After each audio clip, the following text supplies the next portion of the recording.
നമസ്കാരം, ഭാരത് ലൈവിലേക്ക് സ്വാഗതം. ഒരു കൊലപാതകത്തിന്റെ കൂടി ചുരുളഴിയുകയാണ്. CPM നടത്തിയ ഒരു രാഷ്ട്രീയ കൊലപാതകത്തിന്റെ ചുരുളഴിച്ചുകൊണ്ട് രംഗത്ത് വരുന്നത് ഒരു CPM പ്രവർത്തകൻ തന്നെയാണ്. കായംകുളത്ത് INTUC നേതാവ് സത്യൻ കൊല്ലപ്പെട്ടതിൽ CPMന്റെ പങ്ക് വെളിപ്പെടുത്തി രംഗത്ത് വരുന്നത് ജില്ലാ പഞ്ചായത്ത് അംഗമാണ്. CPM ആസൂത്രണം ചെയ്ത കൊലപാതകമായിരുന്നുവെന്ന് കേസിൽ പ്രതിയായിരുന്ന ജില്ലാ പഞ്ചായത്ത് അംഗം ബിപിൻ സി ബാബുവാണ് ആരോപിക്കുന്നത്. നിരപരാധിയായ തന്നെ കേസിൽ മനഃപൂർവ്വം പ്രതിയാക്കിയതാണെന്നും പാർട്ടിയിൽ പ്രവർത്തിക്കാൻ കഴിയാത്ത സാഹചര്യമാണുള്ളതെന്നും സംസ്ഥാന സെക്രട്ടറി MV ഗോവിന്ദൻ അയച്ച കത്തിൽ പറയുന്നു. സ്ഥാനമൊഴിയണമെന്ന് കാണിച്ചാണ് കത്ത് നൽകിയത്. കൊലപാതകത്തിൽ ബിപിൻ ഉൾപ്പെടെ എല്ലാവരെയും കോടതി വെറുതെ വിട്ടിരുന്നു. ആലപ്പുഴയിൽ പാർട്ടിയിലുണ്ടായ വിഭാഗീയതയെ തുടർന്ന് ബിപിൻ ഉൾപ്പെടെയുള്ള 3 പേരാണ് കത്ത് നൽകിയത്. കേസിലെ പ്രതിയായിരുന്ന ഒരാൾ തന്നെ നടത്തിയ വെളിപ്പെടുത്തൽ പാർട്ടിയെ വെട്ടിലാക്കിയിരിക്കുകയാണ്. 2001 നിയമസഭാ തെരഞ്ഞെടുപ്പിനെ തുടർന്നാണ് സത്യൻ കൊല്ലപ്പെട്ടത്. CPMന്റെ G സുധാകരനെതിരെ കോൺഗ്രസിന്റെ MM ഹസന് മികച്ച വിജയം ലഭിച്ച തെരഞ്ഞെടുപ്പിൽ സത്യൻ സജീവ പ്രവർത്തനം നടത്തിയിരുന്നു. 2001 ജൂൺ 20-നാണ് സത്യൻ കൊല്ലപ്പെട്ടത്. 2006 എല്ലാ പ്രതികളെയും വെറുതെ വിട്ട് കോടതി ഉത്തരവിറക്കി. മുൻ RSS പ്രവർത്തകനായിരുന്ന സത്യൻ പിന്നീടാണ് കോൺഗ്രസിൽ ചേർന്നത്. എന്റെ സസ്പെൻഷൻ കാലാവധി കഴിഞ്ഞിട്ടും തിരികെ എടുക്കുന്ന ഘട്ടത്തിൽ സഖാവ് KS ബാബുജാൻ പഴയ ആരോപണങ്ങൾ ഉയർത്തി മുന്നോട്ട് വരികയാണ്.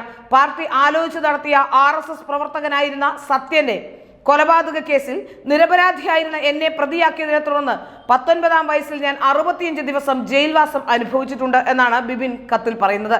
ജില്ലയിലെ CPMൽ താൽക്കാലികമായി ഒതുക്കി തീർത്ത വിഭാഗീയത വീണ്ടും പൊട്ടിത്തെറിയിലേക്ക് മാറുന്നു.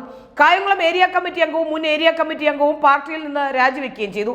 ഏരിയ കമ്മിറ്റി അംഗം KL പ്രസന്നകുമാരിയും മുൻ ഏരിയ കമ്മിറ്റി അംഗം B ജയചന്ദ്രനുമാണ് രാജിവെച്ചത്. രാജിക്കത്തിൽ നേതൃത്വത്തിനെതിരെ രൂക്ഷ വിമർശനമാണ് ഉള്ളത്. പാർട്ടിയിലെ വിഭാഗീയതയിൽ മനം നൊന്താണ് രാജിയെന്ന് പ്രസന്നകുമാരി പറയുന്നു. ജില്ലാ പഞ്ചായത്ത് അംഗവും CPM ഏരിയ സെന്റർ അംഗവുമായിരുന്ന ബിപിൻ സി ബാബുവിന്റെ അമ്മയാണ് പ്രസന്നകുമാരി. ഭാര്യ നൽകിയ ഗാർഹിക പീഡന പരാതിയെ തുടർന്ന് ബിപിൻ സി ബാബുവിനെ പാർട്ടിയിൽ നിന്ന് നേരത്തെ സസ്പെൻഡ് ചെയ്തിരുന്നു. നടപടി കാലാവധി കഴിഞ്ഞതോടെ ബിപിനെ ബ്രാഞ്ച് കമ്മിറ്റിയിലാണ് ഉൾപ്പെടുത്തിയത്. ഇതിൽ പ്രതിഷേധിച്ച് ഇരുവരും തെരഞ്ഞെടുപ്പ് പ്രവർത്തനത്തിൽ നിന്ന് വിട്ടുനിൽക്കുകയും ചെയ്തു. ആലപ്പുഴ ലോക്സഭാ മണ്ഡലത്തിൽ മത്സരിക്കാൻ ബിപിൻ നാമനിർദ്ദേശ പത്രിക വാങ്ങിയിരുന്നു. ജില്ലാ നേതൃത്വം ഇടപെട്ടതോടെയാണ് മത്സര നീക്കത്തിൽ നിന്നും ബിപിൻ പിൻവാങ്ങിയത്. അതിനിടെ സംസ്ഥാന സെക്രട്ടേറിയറ്റ് അംഗം മന്ത്രി സജി ചെറിയാന്റെ നേതൃത്വത്തിൽ കായംകുളത്ത് പാർട്ടി യോഗം വിളിക്കാനിരിക്കെയാണ് സമ്മർദ്ദതന്ത്രം എന്ന നിലയിലാണ് പ്രസന്നകുമാരി സംസ്ഥാന സെക്രട്ടറിക്ക് രാജി നൽകിയെന്നും ഈ വിവരങ്ങൾ മാധ്യമങ്ങളെ അറിയിച്ചെന്നുമൊക്കെയാണ് മറുപക്ഷം കുറ്റപ്പെടുത്തുന്നത്. ജില്ലാ സെക്രട്ടേറിയറ്റ് അംഗത്തിന്റെ നേതൃത്വത്തിൽ വിഭാഗീയത നടക്കുന്നുവെന്ന് ആരോപിച്ചാണ് പ്രസന്നകുമാരിയുടെ രാജി.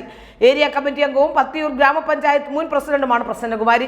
ചില സഖാക്കളുടെ അധിക്ഷേപവും മാനസിക പീഡനവും മൂലമാണ് രാജിയെന്ന് ആരോപിക്കുന്ന കത്തിൽ കായംകുളത്തു നിന്നുള്ള ജില്ലാ സെക്രട്ടേറിയറ്റ് അംഗത്തിന്റെ പേരും എടുത്തു പറയുന്നുണ്ട്. ഏതായാലും ഒരു കൊലപാതകത്തിന്റെ കൂടി ചുരുളഴിയുകയാണ്.